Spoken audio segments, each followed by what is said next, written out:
안녕하세요. 오늘은 일러스트레이터의 기본적인 문서 저장법과 관리법, 다양한 저장 방식, 인터페이스들에 대해서 한번 알아보겠습니다. 앞 시간에 해봤던 저장 방식을 이용해서 새 창을 열어주시면은 파일에 세이브 또는 세이브 에즈, 세이브 어 카피 등을 이용해서 저장을 하실 수가 있어요. 그리고 기본적으로 항상 여러분이 저장을 하실 때는 상단에 파일명의 위치를 보시면은 일러스트레이터 기초 한 다음에 바로 골뱅이 65.58 이런 식의 퍼센트 값이 써 있죠. 만약 여기에서 골뱅이 앞에 파일명에 .ai라는 파일 확장자가 없으시면은 저장이 되어 있지 않다는 뜻이에요.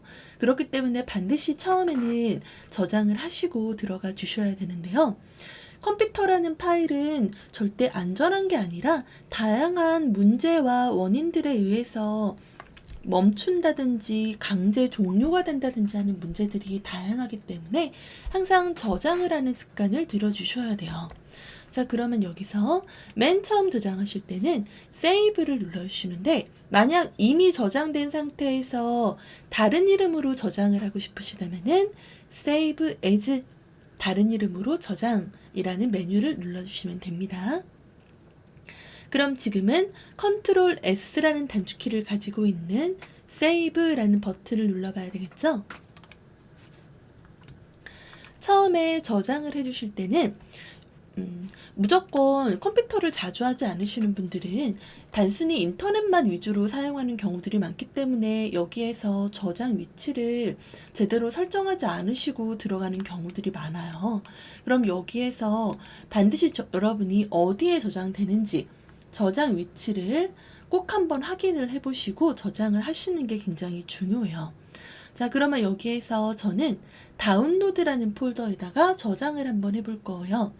그러면 여기에서 그냥 위치만 설정하냐 하면 그게 아니라 위치를 정하셨다면은 나중에 다른 파일들하고 섞이지 않게 폴더를 하나 만들어 두시는 게 좋겠죠.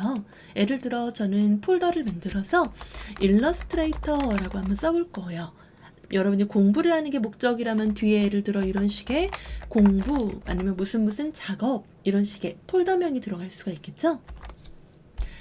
컴퓨터 관련한 파일은 항상 폴더 및 파일 관리가 필수이자 기본이라고 생각을 하면서 항상 들어와 주셔야 돼요. 만들었으면 보고만 있으면 안 되죠? 더블클릭 들어가서 들어왔다는 표시 확인하고 이번엔 아래쪽에 파일명을 볼 건데 여기서 처음에 new 도큐멘트에서 파일명을 쓰셨다면은 이쪽에서 굳이 이름을 쓸 필요가 없죠. 우리가 쓴 이름이 그대로 저장이 되어 있으니까요. 만약 원하는 이름과 다르다면 한 번 더 변경을 하셔야 되겠죠? 그리고 아래 파일 형식을 보면 일러스트레이터는 다양한 파일 확장자로 저장을 하실 수가 있는데요. AI, PDF, EPS 다양한 종류들이 나와 있는데 다 각각의 확실한 목적성을 따지는 파일 확장자들이에요. 만약 여러분이 단순하게 나는 일러스트레이터를 이용해서 문자나 이미지 같은 작업을 진행을 할 거고 그걸 나중에도 다시 열어서 재편집을 하고 싶다 한다면은 반드시 뒤에 써 있는 .ai를 보시면서 저장을 해주셔야 돼요. 자, 기본으로 AI 확인하시고 저장 눌러주시면은 이번에는 요런 게 뜰 거예요. 이건 뭐냐면 버전을 설정을 해주는 건데요. 나머지 아래쪽의 정보는 사실 그냥 기본으로 놓으셔도 충분히 무관하고요. 첫 번째 버전 설정하시는 게 굉장히 중요해요. 자, 눌러보시면은 지금 제가 보고 있는 일러스트레이터 2020 버전 그리고 CC, CS6, CS5라는 식의 이전 버전들이 차례차례 리스트로 되어 있는데 일러스트레이터는 낮은 버전에서 저장을 하고 그 파일을 높은 버전에서 여는 거는 아무 문제 없이 파일이 실행이 되는데 그 반대는 문제가 생기는 것들이 있어요. 예를 들어 제가 2020으로 창을 열었어요. 근데 만약 제가 쓰는 노트북에는 2020이 아니라 CS6가 만약 깔려 있어요. 그럼 제가 2020으로 저장을 했다가 노트북으로 이 파일을 열려고 하면은 문제가 일어날 수 있다라는 뜻이에요. 그래서 여러분이 회사나 집, 학원 등에서 일러스트 프로그램을 이용해서 저장을 하실 때는 집에 있는 프로그램의 버전과 회사에 있는 프로그램 버전, 학원에 있는 프로그램의 버전을 생각을 해서 저장을 해주셔야 파일을 열었을 때 힘들게 만든 파일이 문제가 생겨서 열리지 않거나 또는 열렸는데 일부가 보이지 않거나 하는 문제들이 생기지 않겠죠. 하지만 모든 학원, 회사, 집이 나와 다 같은 버전으로 되어 있다 한다면은 항상 그냥 여러분이 기본으로 설정한 버전 그대로 들어가 주셔도 상관없습니다. 제가 말한 버전이 다른 경우만 뜻하는 거예요. 우선 저는 2020으로 놓고 OK를 눌러볼게요. 자, 저장을 하니까 별로 달라진 게 안 보이는데 확실히 달라진 게 있어요. 왼쪽 위에 보시면은 일러스트레이터 기초 .ai가 붙었어요. 저장이 됐기 때문에 AI라는 표시가 붙어 있는 거죠. 그리고 옆에 65.58%라는 거는 여러분이 지금 이 화면을 몇 퍼센트 비율로 보고 있는가 그 비율 정보를 뜻해요. 그리고 옆에 RGB, 우리 도큐멘트 열어줬을 때 칼라 모드 설정했었죠? CMYK와 RGB, 지금 이 도큐멘트가 어떤 칼라 모드로 되어 있는가 그거를 말하는 거겠죠. 기본적으로 이렇게 확인하시고 들어가 주시면 됩니다. 그 다음 맨 처음 창을 열어줬을 때는 여러분한테 맞는 인터페이스로 설정을 반드시 하신 다음에 창을 작업해 주시는 게 막힘없이 편하게 진행하실 수가 있어요.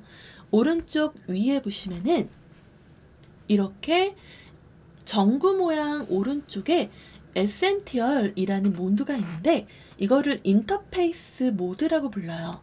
얘를 눌러주셔도 되고 아니면 메뉴에서 윈도우라는 메뉴에 워크스페이스라는 걸 눌러도 동일한 메뉴를 보실 수가 있습니다. 물론 여기서 보는 게 훨씬 간편하시겠죠. 에센티얼이라는 건 2020 버전이나 또는 현재 버전이 뜻하는 가장 기본 모드를 뜻해요. 근데 만약에 나는 지금 2020을 깔았는데 이전에 CS6라든지 5를 사용해 본 경험이 있어서 나는 이전 버전이 너무 편해요. 그러면은 그런 사람들한테 편하게 사용하라고 에센티얼 클래식이라는 모드가 있어요. 아직도 많은 사람들이 이 클래식이라는 모드를 활용을 하는데요. 이전 버전으로 볼 수가 있어서 이전 버전에 익숙한 사람들한테 좀 더 편리한 기능이라고 생각을 하시면 돼요. 그 외에는 타이포그래피, 웹, 트레이싱, 프린트, 레이아웃, 오토메이션 등으로 목적에 따라서 창을 열어줄 수 있는데 우선 저는 에센티얼 클래식을 놓고 진행을 한번 해볼게요. 그리고 만약 여러분이 기본에서 그치는 게 아니라 여기서 오른쪽에 이 아이콘들을 패널이라고 불러요. 패널. 여기서 패널 아이콘이라는 걸 클릭하시면은 각각의 정보들이 뜨는데요. 기본 모양들이 나와 있는데 여기에서 눌러서 바로바로 보실 수도 있지만 기본적으로 내가 자주 쓰고 싶은 게 만약에 여기 없다 하면은 상단에 윈도우라는 메뉴를 이용해서 자주 사용하는 메뉴를 꺼내실 수도 있어요. 그럼 여기에서 만약에 내가 어떤 기능을 예를 들어 이렇게 꺼냈어요. 패스파인더라는 거를 꺼내 볼게요. 그러니까 오른쪽에서 튀어나오는 게 아니라 만약에 오른쪽에 있는 거를 꺼내면은 이렇게 오른쪽에서 튀어나와요. 근데 방금 제가 꺼낸 패스파인더는 우측에 등록이 안 되어 있었기 때문에 별도로 나오고 있죠. 그럼 이런 거는 여러분이 원하는 패널을 자주 쓰고 싶어서 등록하고 싶다 할 때는 위에 있는 이 까만색 바를 잡고 드래그 하면서 마우스를 놨을 때 파란색 테두리가 떴을 때 놓아주시면 돼요. 자, 그러면 이렇게 인터페이스를 수정을 했다 하면은 앞으로 창을 열 때마다 다시 설정하기 귀찮잖아요. 그럼 여기서 아래쪽에 New Workspace라는 걸 눌러서 내가 편집한 모드를 이름을 설정을 하고 OK를 누르시면은 에센티얼 클래식이 아니라 우리가 지정한 이름으로 인터페이스 명이 나와요. 그럼 제가 다시 클래식 눌러보면 여기서 한 번 더 리셋으로 초기화를 진행했을 때 이 그림이 없어졌죠. 그리고 다시 아까 등록했던 언타이틀 워크스페이스를 눌러주면 등록이 나오죠. 이렇게 여러분이 자주 사용하는 인터페이스를 설정할 수가 있다라는 점이에요. 수고하셨습니다.